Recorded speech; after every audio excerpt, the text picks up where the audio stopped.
राष्ट्रवादीचे ज्येष्ठ नेते माजी मंत्री मनोहर नाईक यांचे दोन्ही सुपुत्र येत्या विधानसभेत आमने सामने भिडणार असल्याचे चित्र दिसून येत आहे।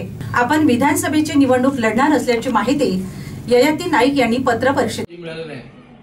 तर याच्यामध्ये मनोहर भाऊंचा प्रभाव दिसून येतो। समजा जर मनोहर भाऊंनी तुम्हाला सांगितलं की तुम्ही विधानसभा लढवू नका, तर पुढे काय तुमचं काय? नाही, आज बघा, मी पवार साहेबांच्या गटातच आहे असं जर बघितलं तर, कारण हे सोडून जात असताना मला काही घेऊन गेले नाही। मी स्वतंत्र आहे आज की मी माझा निर्णय मी घेऊ शकतो।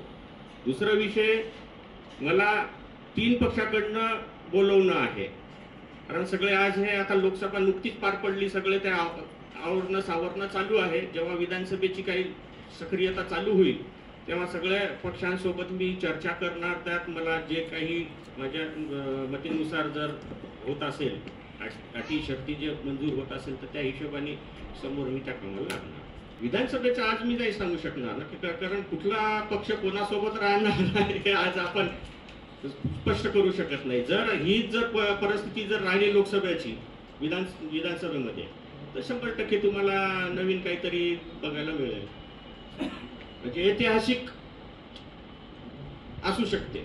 तुम्ही म्हणता विधानसभेसाठी तुम्हाला इच्छा आहे का? इच्छा 20 वर्षापासून काम करत आहेत, तर इच्छा तर राहणार, कोण नाही करणार इच्छा व्यक्त।